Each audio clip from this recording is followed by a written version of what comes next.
Guys, welcome back to my channel. So today might be one of the most important and unsung days of the whole Bitcoin cycle, and that is the day that MicroStrategy becomes the first Bitcoin company to enter into the Nasdaq 100. And you could say that this is the day where everyone is now forced to become a Bitcoin investor through the Nasdaq 100. So the Nasdaq 100 is basically it's an index fund, and it tracks the top 100 US companies by market cap, and most people will inadvertently invest in various companies that they don't really know much about through the Nasdaq 100 because it's been proven to be the safest form of investing. It's been popularized by figures like Warren Buffett, where the smartest, most intelligent investors and the most average of investors are able to accrue long-term safe results if they simply denounce their abilities to pick the tops and bottoms of various stocks and just invest in the overall US economy by investing in the top 100 companies of America. And that tends to be a very safe bet for most people. So most people have exposure to investing in stocks simply through the index 100, and on average it goes up by about 8% a year. It's a very safe thing to invest in.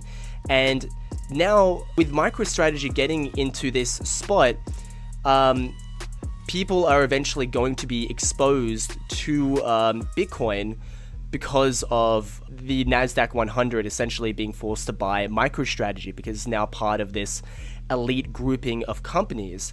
Now, what's really interesting is a strategy that Michael Saylor has committed to in order to basically increase his exposure, right?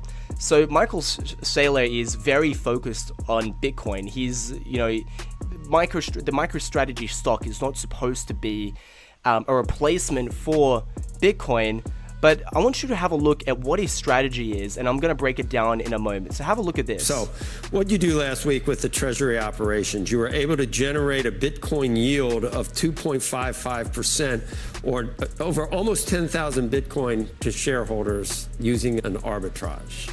We sold $1.5 billion worth of stock, backed by $500 million worth of Bitcoin. We bought back $1.5 billion of Bitcoin. We captured nearly $1 billion gain in the arbitrage. That we can do with equity day by day. When we do it with debt, we issue $3 billion of debt that's backed by $600 million of Bitcoin that comes due in 5 years. We pay 0% interest. We buy $3 billion of Bitcoin. We capture the $2.4 billion in the arbitrage gain up front. But then over the course of the 5 years, we double or we quadruple the investment because we're buying an asset which is appreciating faster. So you could call this a carry trade. He's trading one percentage gain for another percentage gain. So this person on Twitter sums it up perfectly. MicroStrategy included in the Nasdaq. So people have to buy MicroStrategy because it's in the index, which means Saylor can sell more shares and convert to buy more Bitcoin, which pushes Bitcoin up, and then MicroStrategy goes up, then means you have to buy more shares to match the index, rinse and repeat, Bitcoin to infinity. Now this is a dangerous trade, and you could say that what he's doing is implementing a form of leverage. In a sense, he's borrowing money now to invest into something that is going to go up faster, right? So there's a certain cost to, say, borrowing funds. It could be like 2%, 3%, but if he believes that the thing that he's investing is going to go up by 5-6%, then he makes the difference in arbitrage, right? That's how you do it, but it's a risky thing, and this is the kind of thing that has been the undoing of other companies, FTX being the most famous example. They leave it up a lot, and then when the price of Bitcoin went down, their positions were liquidated. It caused a lot of chaos and a ripple effect throughout the crypto economy. However, what I want to emphasize in this video is that MicroStrategy growing to this size and leveraging up, it really is going to have an enormous impact on the Bitcoin price. So again, how it works is the MicroStrategy stock has gone up a lot. Michael Saylor can then borrow more funds, fiat funds, based on like using his stock as collateral, essentially, right? So $100 million worth of MicroStrategy stock. He can then borrow fiat, which he will then use to buy more Bitcoin. Bitcoin has just continued to go up and up and up. So then he can then make more money from that fiat in Bitcoin terms, and then later on he'll have to pay that back. But he's essentially just accruing more and more Bitcoin for shareholders that'll increase the value of MicroStrategy stock, and then he can repeat the cycle. He can then, because the value of MicroStrategy stock is worth more, he can then borrow more Bitcoin that will then ultimately increase the value of the stock over time, and it just becomes more and more and more. Now, this isn't some infinite, this isn't some like financial magic, where you can print money out of thin air. There's a risk to this. Long term, let's just say 4-5 years from now, if Bitcoin does not go up, in fact it goes down somehow, we sink below 100k, 5 years from now, then for sure Michael Saylor and MicroStrategy are screwed. This has been the undoing, leverage has been the undoing of many companies.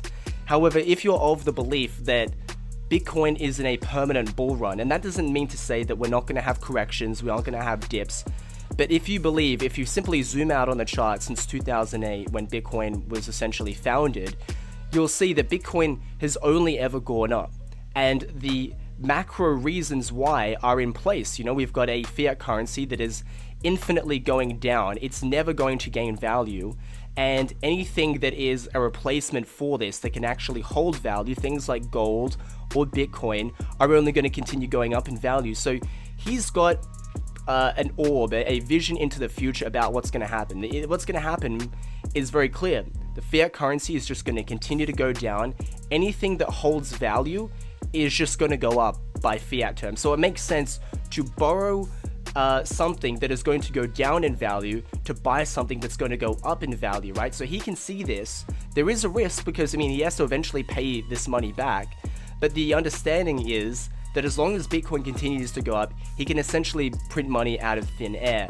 So it's a risk, but it's worthwhile. And what I can see in the short term is that because Bitcoin is just going to continue to go up, what's going to happen to MicroStrategy stock? It's going to go up as well. And then what's Michael Saylor going to do?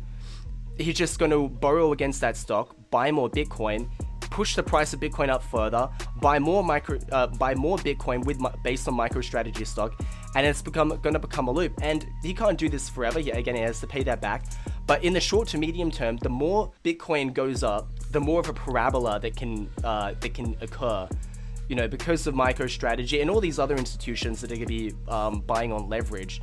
Now, long term, over the course of this year, we're going to see a parabola that's, I think, is going to shock a lot of people. I think it's going to shock even myself. I think it's going to blow my more conservative estimates about where the price of Bitcoin is going to go. I think it's going to blow that out of the water.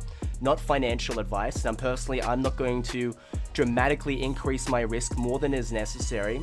But after that, we're probably going to see a straight line down as well, because a lot of companies and institutions and even ordinary people are going to get their leverage positions liquidated.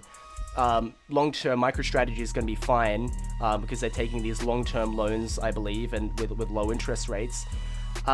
So yeah, they will be fine. But what I'm just saying is that things are going to get really nutty. And as a long-term vision into the future as well, seeing what can happen because MicroStrategy is now in the Nasdaq 100, the question is, how many other more companies could potentially enter the Nasdaq 100 in the future? Well, MicroStrategy's market cap is $98 billion, and that was enough to get it into the top 100. And let's look at Coinbase, the next second largest US crypto company. That's $77 billion, right? So within this market cycle, within a year, we could see Coinbase potentially enter into the Nasdaq 100 as well. In fact, I think it's very likely, considering how much they grew in the previous cycle. Let's have a look real quick. I think they IPO'd at in 2021 or something like that. And you can't see before this date, but yeah, it rocketed up to all this price, and Bitcoin has almost 2x since this time here, and Coinbase is around the same as it was. So it won't be a matter. It will only be a matter of time before Coinbase dramatically increases in market cap as well, and we could see Coinbase join in this top 100 as well. And there's a few others. Tether is a private company, I believe. I don't think it's public, but if it ever does go public, I think it's going to be very quick to join this top 100 as well. Ripple again is private. But if it ever did decide to go public, it would basically be a top 100 company instantaneously. So when these companies join the top 100, people are going to be forced to buy more and more into these Bitcoin companies, who are going to do what? Like, what do you think Coinbase is going to do when their market cap increases? When they essentially get funding from the public, they're going to buy more Bitcoin, because essentially they've got a service to offer. Like, they are an exchange, they sell Bitcoin. So what are they going to do? Well, they're going to buy more Bitcoin to sell it to more customers, right? And then Tether, I think that's a little bit of a different story, but they, because they essentially, like, so their whole Tether market cap is actually just dollars in a bank. I think they do have, because they make a lot of money, because they get a yield for having all this money in a bank. They make like 5% a year on, like, you know, a couple of $100 billion. So I think I read somewhere that they make like 5 to 20 billion in that range every year. And then they've got their own investments. And from what I understand, they're also dumping that in Bitcoin. So it's, yeah, the public institutions, these private institutions are going to do a lot to pump up the price of Bitcoin. In the short term, it's going to go parabolic because of stuff like this. And in the medium to long term, it's going to just help continue to push the market forward, I think, in ways that will surprise a lot of people. So guys, if you like this video, make sure to give a like, make sure to subscribe, and check out my referral links in the description down below for local CoinSwap and HODL. If you're interested in buying cryptocurrency without KYC on a peer-to-peer market where you can use everything from TransferWise, Revolut, Payoneer, different SEPA, you know, in SEPA instance, you know, all the different kinds of European banks, make sure to use my referral link in the description down below.